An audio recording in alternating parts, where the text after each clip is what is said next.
Good evening, dear viewers watching us live on the radio television of Djibouti. Here are our headlines.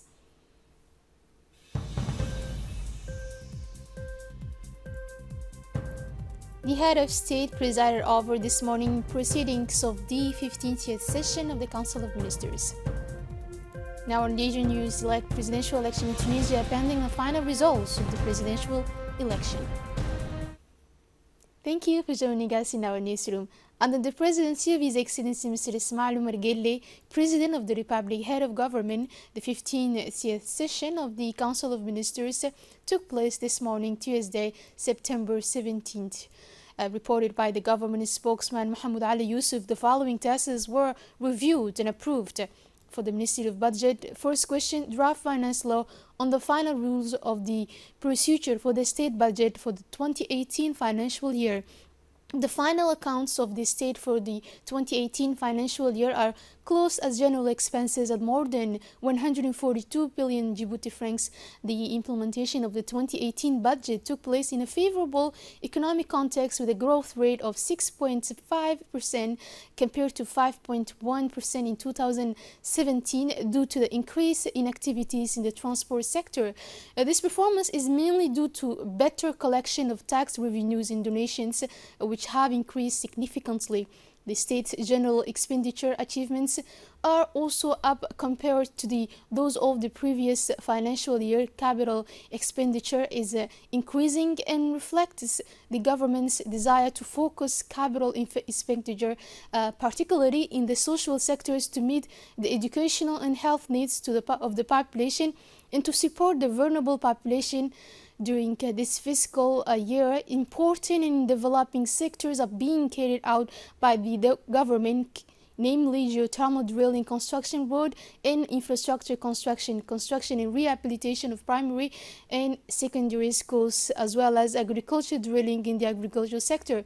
The implementation of this 2018 budget is a testament to a sound budgetary management. The second bill, draft finance law on the amending state budget for the 2019 financial year, the draft amending state finance act for the 2019 financial year has been approved in parliament in terms of revenue and expenditure at the sum of 152 billion Djibouti francs, an increase of nearly 5 billion francs compared to the initial finance act of the 2019 financial year. This increase in the budget is the result of the increase in revenue. On the expenditure side, the amending budget foresees an increase in current and investment expenditure. The amendments to the amending finance act concern tax measures as well as adjustments to expenditure. The draft amending budget 2019 is part of the improvement of the budgetary situation and the government's efforts to consolidate macroeconomic stability and key balances. The Minister of Foreign Affairs and International Cooperation government spokesman reported on his participation in the 152nd session of the Council of the League of Arab States held on the 10th September 2019 in Cairo. The Minister of Trade made a mission report on his participation in the 21st COMESA Heads of State Economic Summit held from 17 to 19 July 2019 in Nairobi.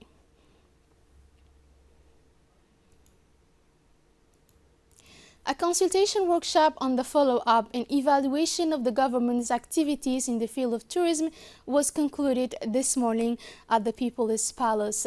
The closing ceremony of the workshop was attended by members of the government and the participation of executives from the Ministry of Tourism, in addition to high-level figures from the actors and stakeholders.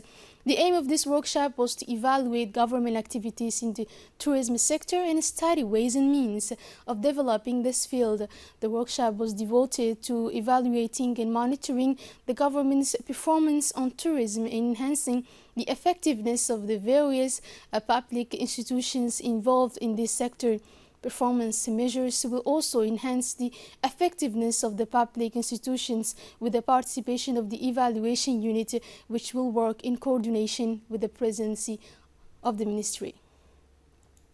A consultative workshop was well on follow-up and evaluation of government activities in the field of energy was concluded this morning at the People's Palace as well. The closing ceremony of the workshop was attended by members of the government and the participation of executives from the Ministry of Energy in addition to high-level figures from the actors and stakeholders. The aim of this workshop was to evaluate government activities in the energy sector and to study ways and means of developing this field. The workshop was devoted to evaluating and monitoring government performance on energy, enhancing the effectiveness of the various public institutions involved in this sector. Performance measures will also enhance the effectiveness of public institutions with the participation of the evaluation unit, which will work in coordination with the Ministry of the Presidency. Yesterday morning, the Minister of Finance, Mr. Ilyas Moussa Douale, received in his office the Director General of the International Islamic Trade Finance Corporation, known by the acronym ITFC, Mr. Hani Salim Sambol, who headed a large delegation. An institution acting as the main financial promoter within the Islamic Development Bank. This meeting focused on the new investment projects that the International Islamic Finance Corporation intends to initiate in Djibouti, particularly in the field of energy, but also for small and medium-sized enterprises. The meeting was attended by the Minister of Energy, Onis Ali Gedi, Director of the International Hydrocarbons Campaign, Mr. Dabara Dawe, and the Minister's staff.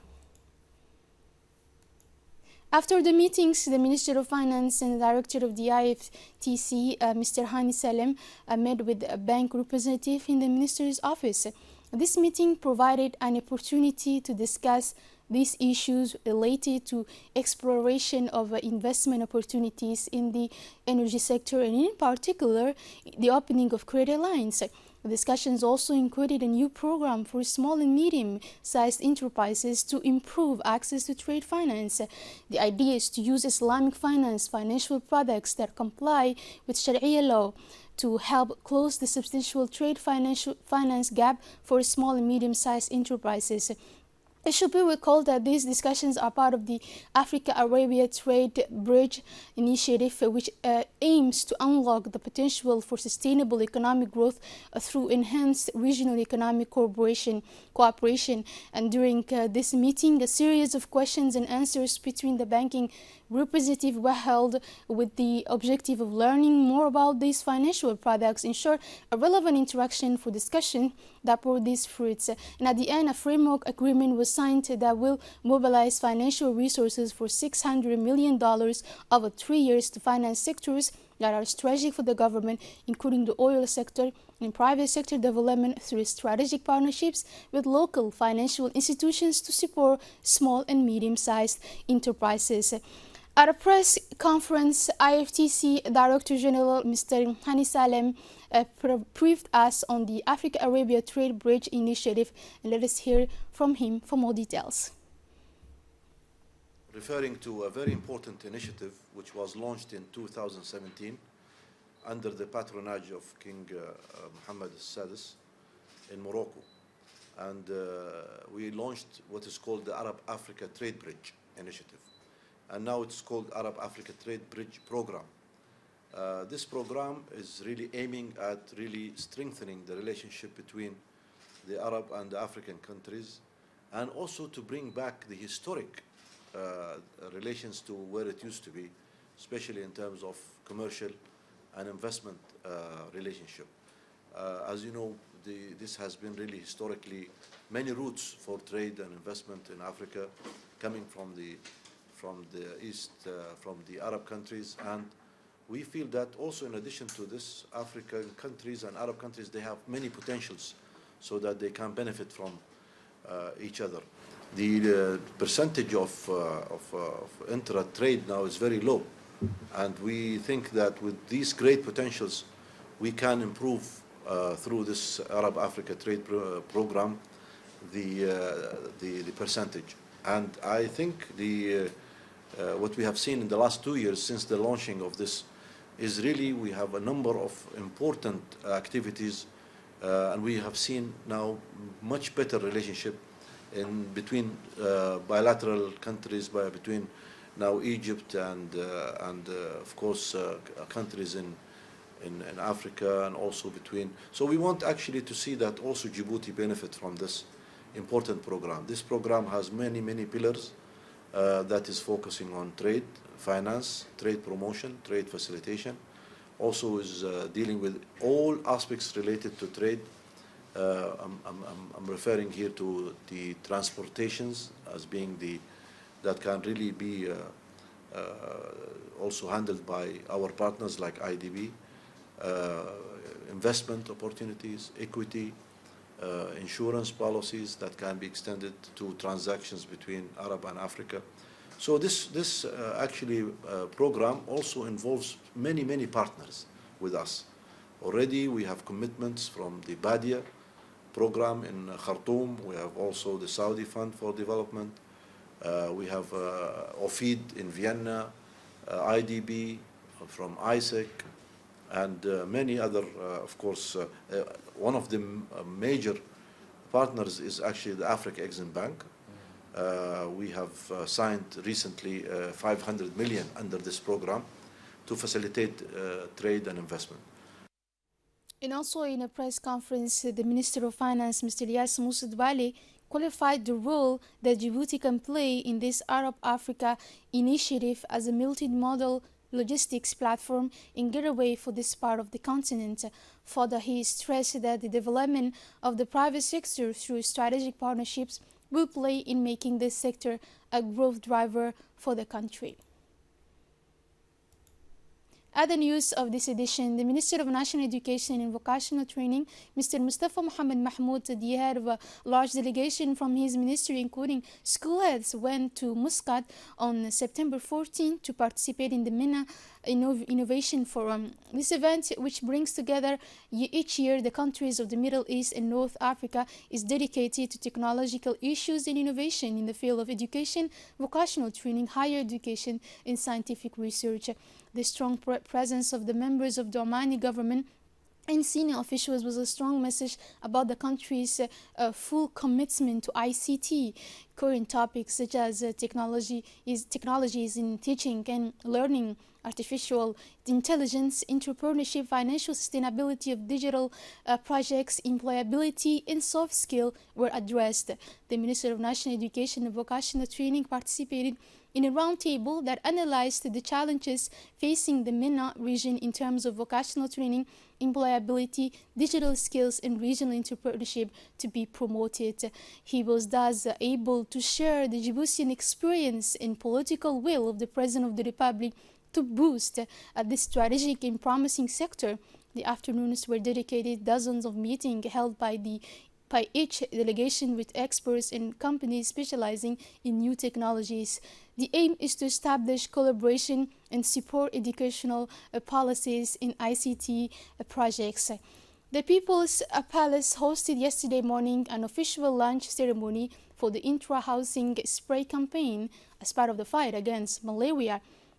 Placed under the high patronage of the Minister of Health, Mr. Mohamed Wersamadiriye, the launch ceremony took place in the presence of the Minister of Urban Planning, Environment and Tourism, Mr. Mohamed Abdul Qadir Musa, the Minister of Women and Family, Ms. Mumina Ahmed Hassan, the Minister of Social Affairs and Solidarity, Ms. Muna Osman, and Secretary General of the UNFD, Ms. Fatuma Musa. The financial partners involved in this campaign, such as United Nations System Coordinator in Djibouti, Barbara Menzi, UNDP Representative Fatima El Sheikh, and the WHO Representative Dr. Ahmed Soudain, are also present. Other United Nations System organizations were also invited to the ceremony. They are the IOM representative, Mr. Lanley Versami, the UNHCR representative, Mr. Abdullahi Barri, and the UNICEF representative, Ms. Melva Johnson. The event also mobilized all health professionals and many community health stakeholders who followed with interest the various programs of this launching day related to the intra-housing spray campaign. In addition to the beautifully executed sketch on community involvement, participants listened carefully to the informative presentation by Public Health Technical Advisor Hassan Musa Hassan, who indicated that in its first phase, this indoor spraying campaign will focus on high-risk malaria areas. These are Anglais, FNB, Arhiba, Neighborhood 4 and Neighborhood 6. Then in her presentation, Ms. Munira Ali, Director of the DSP, reviewed the different phases of preparation and implementation of this intra-housing spraying campaign. Response to malaria.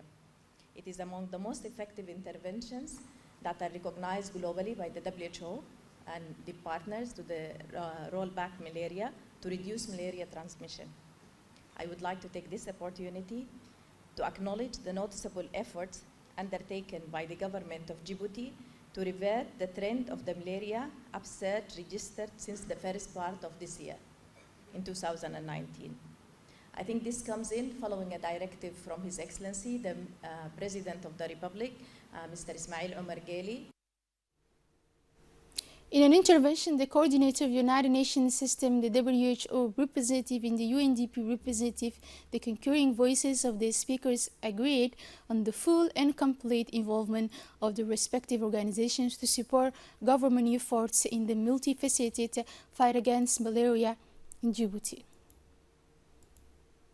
For his part, the Minister of Health, Mr. Mohamed Warsamadiriye, recalled that intensifying vector control was an absolute priority in the health policy issued by President Ismail Omar Guelleh.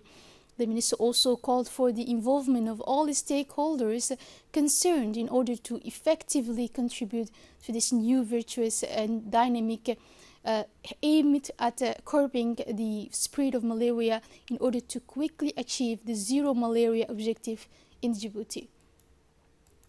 And finally, the launching ceremony ended with a festive note of certificates given by officials to the various winners.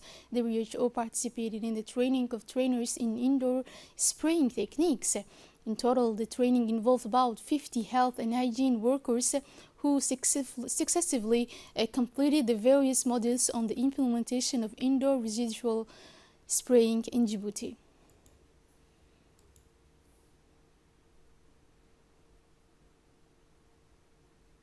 It is under the leadership of the Minister of Energy in charge of natural resources, Mr. Younis Ali Gedi, that the company Ruby Energy Djibouti officially inaugurated yesterday morning its new services station located in PK12, a strong initiative that sails Ruby's energy renewed commitment to Djibouti, where the company continues to make successful investment while creating jobs and expanding the fuel distribution network throughout the country. Another station inaugurated and renovated also in compliance with international standards is that of the company Ruby Energy Djibouti, located this time on the road of Arta in front of the Guled Stadium.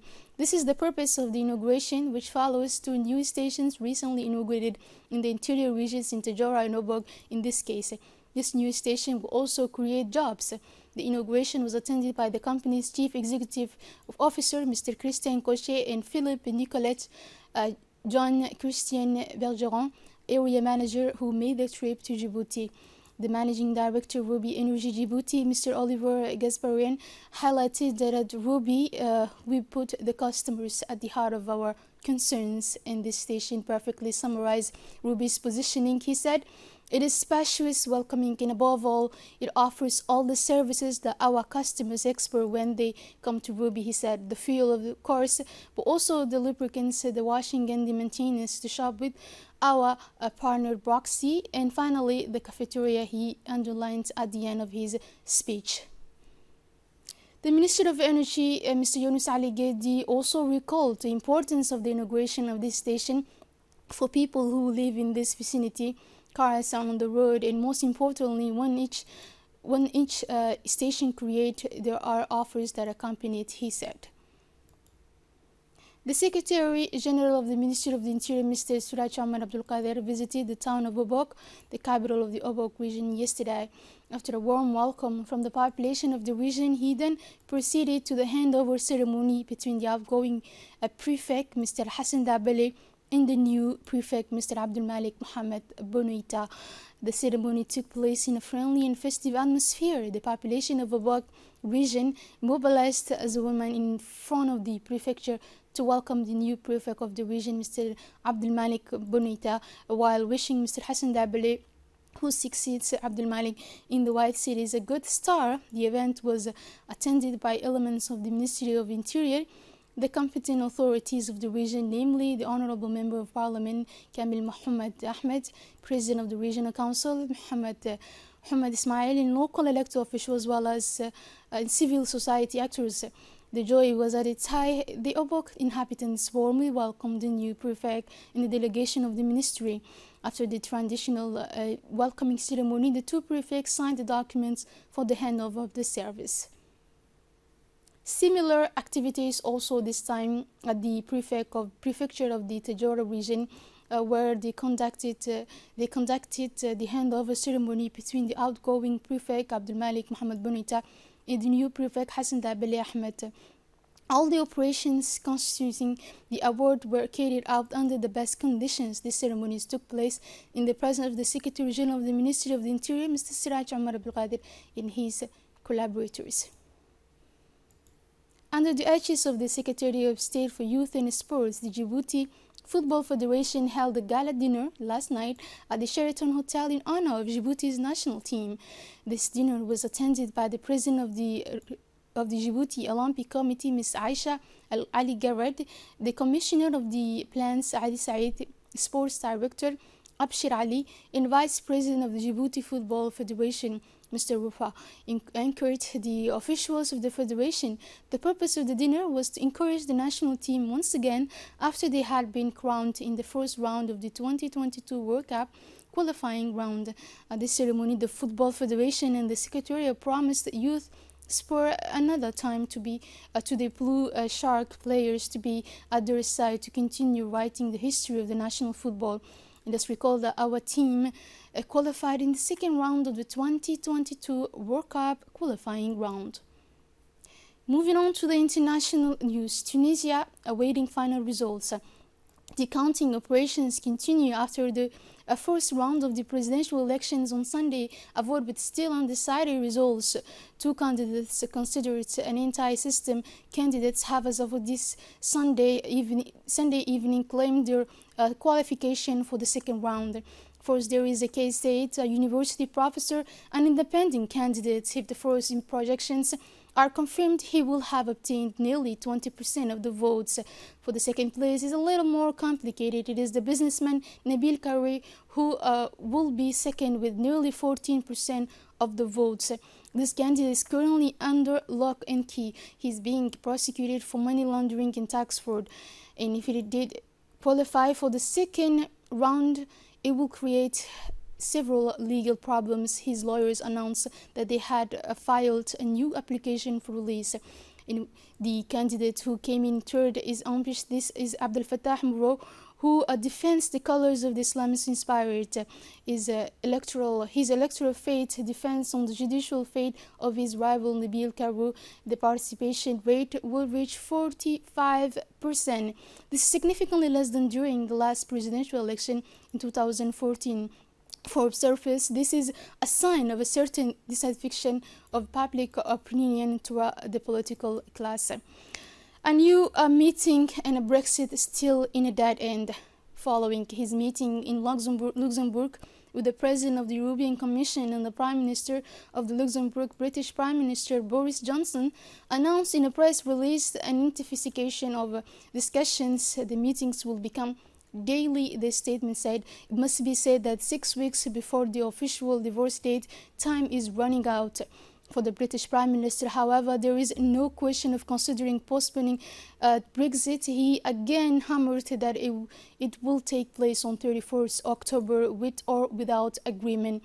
Boris Johnson still hopes to renegotiate with the Europeans the famous backstop, the safety net that is supposed to prevent the return of a physical border between Ireland and Northern Ireland, a solution that London refuses because it will keep Northern Ireland and therefore the United Kingdom in a customs union with the European Union. For months now, it has been a dialogue of this depth with Brussels, which has been calling for concrete proposals from the British to find an alternative. Ovation in Madrid for the World Basketball Champions. More than 6,000 people in Madrid welcomed the World Basketball Champions, and this is unparalleled Queensland time. We are the champions. The Spanish team's return from China was triumphed the day after their victory in the final against Argentina, 95-75. The players arrived at Collins Square to see their fans 2 hours late on the schedule. But it doesn't matter, they said, after waiting 13 years to celebrate this new world champion title. Earlier, the team had wandered on the traditional victory bus through the streets of the Spanish capital. They even had a royal reception in the presence of King Philip and Queen Letizia, which explains their delay among supporters. The Spanish achievement is all the more surprising as they were among the outsiders at the beginning of these World Champions, which brought together 32 teams. Now all eyes on the Japanese Olympics. Well, that's all for this edition. Thank you for following us live on the radio television of Djibouti, and have a wonderful evening.